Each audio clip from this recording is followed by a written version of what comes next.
So what's the best era of Rush across their entire career? By the end of this video, you'll know where I stand. Here's the thing.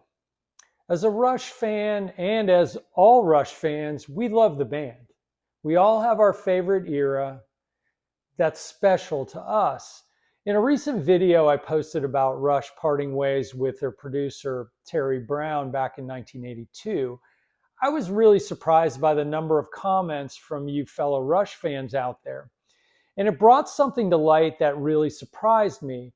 I never gave it much thought before, but it seems like most Rush fans love the era of the band from the point in their lives when they discovered Rush.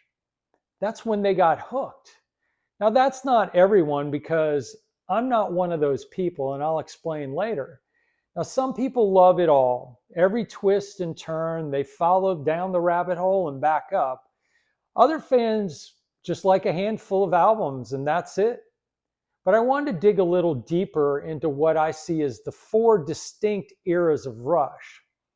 So just as a thought experiment, I decided to ask AI, what are the different eras of Rush? So I'm going to read to you what AI came back with and tell you why I don't necessarily agree. Here it is. So AI says there are 5 eras of Rush. I say there are 4. So let me know what you think in the comments below. So AI says the 5 eras of Rush include from the debut album through 1976, they call that the early/hard rock era. So that's from the debut album through 2112. And then they have the prog rock era from 77 through 81. So that's going to take you through A Farewell to Kings, to Moving Pictures. Then the synth period from 82 to 89. So that would take you from Signals up through Hold Your Fire. Then the 4th era is going to be the Return to Roots era from 89 to 97, and that starts with Presto and goes through Test for Echo. And then the final era is their hiatus and what they call the modern era from 97 through 2017. So that would be basically album-wise from Vapor Trails through Clockwork Angels. Okay, so that's what I just read to you is what AI says are the 5 eras of Rush. But I think there are 4. I think it's simpler than that, okay? I think it basically comes down to the 4 decades.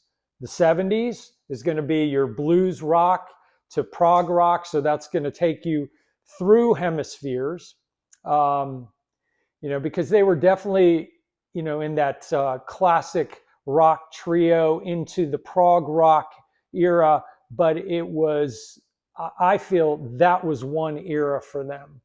Then you had the shift into the 80s, and that basically started with Permanent Waves and took you through Hold Your Fire. Now, what ended up happening is obviously they tightened up the song structure. It was more punchy, more direct. I think they started recording more at Le Studio in Marin Heights in Quebec. I think that made a difference in the sound.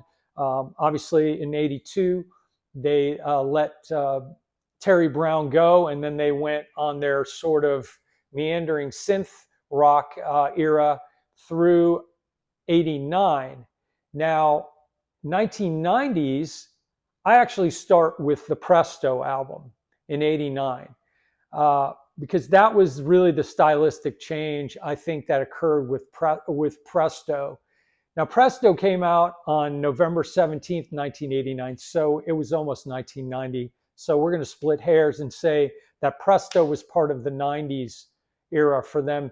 And, that's when they started moving back away from the synth rock sort of stuff, tightening up the song structure again and making it more power trio based. And that took them through the end of the 90s. And then I really think that the 21st century or the 2000s was its own era as well. So those are the 4 eras. So Is it really a big deal? AI says there's 5, I say there's 4. Not really, but I think the human element comes in when you start talking about the eras really almost neatly fit into 4 different decades. So I'm going to now tell you my favorite era. Is it the best era? I mean, I think it is, but it's my favorite era. So my favorite Rush album of all time is Permanent Waves. So that'll give you a little peek. So I think the best era of Rush was the 80s. I stand corrected because everyone's got their opinion. And I know a lot of people, they ran away after Signals and, Grace Under Pressure came out, Hold Your Fire. That was not their jam. I enjoyed that stuff. I really did. I love the Terry Brown era stuff, but I really love the 80s stuff. I found Rush, I said this in a previous video, I got the first Rush album on cassette. My dad took me, we were in a pawn shop I think it was like 77 or 78. I saw that big pink logo. I bought the cassette, took it home, and I fell for the band back then. Okay, so I got into the band technically in the late 70s.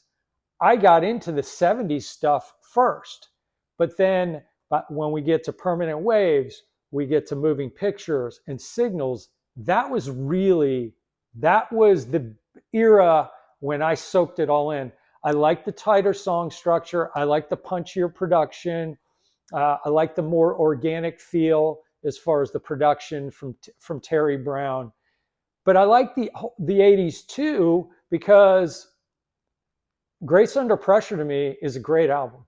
It really is. And I wanted to say this. So I've now listened to the Terry Brown remix on the Grace Under Pressure album twice. And I will tell you that as much as I'm a Terry Brown fan, I think the original mix is superior to the remix. If you have not listened to it, take a listen, let me know what you think about it. I think the remix of Grace Under Pressure by Terry Brown is a little muddier. It's a little more guitar forward, but not in a way that I find appealing. I just don't think it doesn't have a snap to it.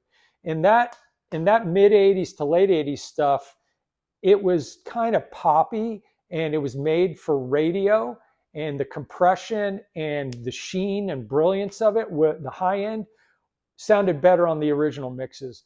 But speaking to Grace Under Pressure, I love the original mix. I love that album. Like I said, the Terry Brown remix, maybe if he would originally produced that album and it would have been mixed under his guidance at that point in time, I would have enjoyed his mix more. But in retrospect, I think the original mix is superior. So I'm a fan of Grace Under Pressure. Power Windows, I liked it a little less, but there's some great stuff on there. Manhattan Project, Marathon, great stuff. Mystic Rhythms, that's an interesting song. That's very dated sounding.